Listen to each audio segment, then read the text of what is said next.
പ്രധാനമന്ത്രി ആവാസ് യോജന പ്രകാരം പണിയുന്ന വീടുകളിൽ പ്രധാനമന്ത്രി നരേന്ദ്രമോദിയുടെ ചിത്രം അടങ്ങുന്ന എംബ്ലം പതിക്കുന്നതിൽ ഒരു കുഴപ്പവുമില്ലെന്ന് തദ്ദേശ സ്വയംഭരണ വകുപ്പ് മന്ത്രി KM ഷാജി. അങ്ങനെ ഒരു എംബ്ലം വീടുകളിൽ വയ്ക്കുന്നതിൻ്റെ പേരിൽ കേന്ദ്ര സർക്കാർ നൽകുന്ന പൈസ കളയേണ്ട കാര്യമില്ല. അന്ന് കേന്ദ്രത്തിൽ കോൺഗ്രസ് ഭരിച്ചിരുന്ന കാലത്തും ഇത്തരത്തിൽ പല പേരുകൾ വന്നിട്ടുണ്ട്. ഇന്ദിരാ ആവാസ് യോജന എന്നൊക്കെ പേരിലുള്ള പദ്ധതികളാണ് വന്നത്. അതുപോലെ ഇപ്പോഴും വരുന്നുണ്ട് എന്നു കരുതി അതിനെ തടുക്കേണ്ട കാര്യമില്ല. അതുകൊണ്ട് കേന്ദ്ര സർക്കാരുമായി ഒരു അൺഹെൽത്തി ആയിട്ടുള്ള ഒരു ഡിബേറ്റിന് പോകാൻ സർക്കാർ ഉദ്ദേശിക്കുന്നില്ലെന്നും KM ഷാജി മാധ്യമങ്ങളോട് പറഞ്ഞു. സാമ്പത്തികമായി പിന്നാക്കം നിൽക്കുന്നവർക്ക് 4 വിഭാഗങ്ങളിലായാണ് പ്രധാനമന്ത്രി ആവാസ് യോജന പ്രകാരം സഹായം അനുവദിക്കുന്നത്.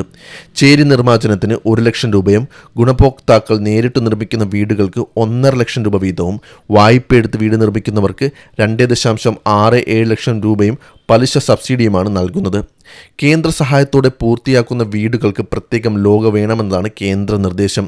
ഇത് അംഗീകരിക്കാൻ ബുദ്ധിമുട്ടുണ്ടെന്നാണ് കഴിഞ്ഞ LDF സർക്കാർ മറുപടി നൽകിയത്.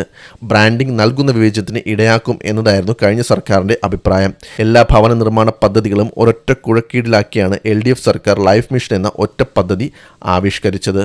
ഒരു വീട് എന്നത് വെറും ഒരു കെട്ടിടമല്ല, ഒരു മനുഷ്യൻ്റെ സ്വപ്നമാണ്, അവരുടെ അഭിമാനത്തിൻ്റെ പ്രതീകമാണ്. അവിടെ ഒരു രാഷ്ട്രീയത്തിൻ്റെ ലോഗോ പതിക്കുമ്പോൾ അത് ആ വീട്ടിൽ താമസിക്കുന്നവരുടെ ആത്മാഭിമാനത്തെ എങ്ങനെ ബാധിക്കുന്നു എന്നത് ഗൗരവകരമായി ചിന്തിക്കേണ്ട ഒന്നാണ്.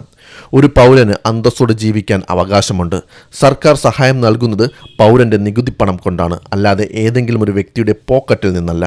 അങ്ങനെയിരിക്കെ ഒരാളുടെ സ്വന്തം വീട്ടിൽ സർക്കാർ ലോഗോ പതിപ്പിക്കുന്നത് ആ വീട്ടിലുള്ളവർക്ക് തങ്ങൾ ഒരു സഹായം പറ്റുന്നവർ മാത്രമാണെന്ന തോന്നലുണ്ടാക്കും.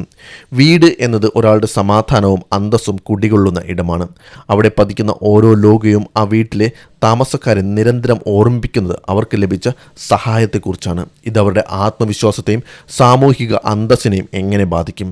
ഒരുപക്ഷെ അയൽക്കാരുടെ മുന്നിലോ സമൂഹത്തിന് മുന്നിലോ ഒരു ഗുണഭോക്താവ് എന്ന ലേബലിൽ മാത്രം അവർ ചുരുങ്ങിപ്പോയേക്കാം. ഇതവരുടെ അന്തസ്സിനെ മുറിപ്പെടുത്തുന്ന കാര്യമാണ്. ക്ഷേമ പദ്ധതികൾ നടപ്പിലാക്കേണ്ടത് പൗരന്മാരുടെ അന്തസ്സ് നിലനിർത്തിക്കൊണ്ടായിരിക്കണം. ഒരു പൗരൻ്റെ സ്വകാര്യതയ്ക്കും അഭിമാനത്തിനും മുകളിൽ ഒരു ലോഗയ്ക്കും സ്ഥാനമുണ്ടാകരുത്.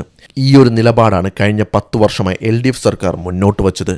പിണറായി വിജയൻ ഈ വിഷയത്തിൽ എന്താണ് പറഞ്ഞതെന്ന് KM ഷാജി അടക്കമുള്ളവർ ഒന്ന് പോയി കേട്ടു നോക്കണം. വീട്ടിൽ താമസിക്കുന്ന ആൾക്കാരുടെ അന്തസ്സിനെ ഹനിക്കുന്ന ഒരു തരത്തിലുള്ള കാര്യങ്ങളും ആ വീട്ടിൽ ഉണ്ടാകില്ല എന്നായിരുന്നു പിണറായി സർക്കാർ അന്ന് പറഞ്ഞിരുന്നത്. ഇത് അവർ കേന്ദ്രത്തിനെ അറിയിക്കുകയും കേന്ദ്രം പൈസ നൽകില്ല എന്ന് പറയുകയും ചെയ്തു. അതിനുശേഷം സംസ്ഥാന സർക്കാരിൽ നിന്ന് കാശ് മുടക്കിയാണ് അവർ ലൈഫ് മിഷൻ പദ്ധതി അടക്കമുള്ളത് മുന്നോട്ട് കൊണ്ടുപോയത്. ആലോചിക്കണം, ഈ പദ്ധതിയിൽ കൂടുതൽ പണമിടുന്നത് സംസ്ഥാന സർക്കാരുമാണ്. മനുഷ്യരുടെ ഡിഗ്നിറ്റിക്കും സെൽഫ് റെസ്പെക്റ്റിനും ഒരു വിലയും കൊടുക്കാത്ത നടപടിയാണിത്. അതിനൊപ്പം തന്നെ സംഘപരിവാറും BJPയുമായിട്ട് തങ്ങൾ യാതൊരു തരത്തിലുള്ള തർക്കത്തിനും തയ്യാറല്ല എന്ന് ഒരിക്കൽ കൂടി വ്യക്തമാക്കുകയാണ് UDF സർക്കാരും KM ഷാജിയും.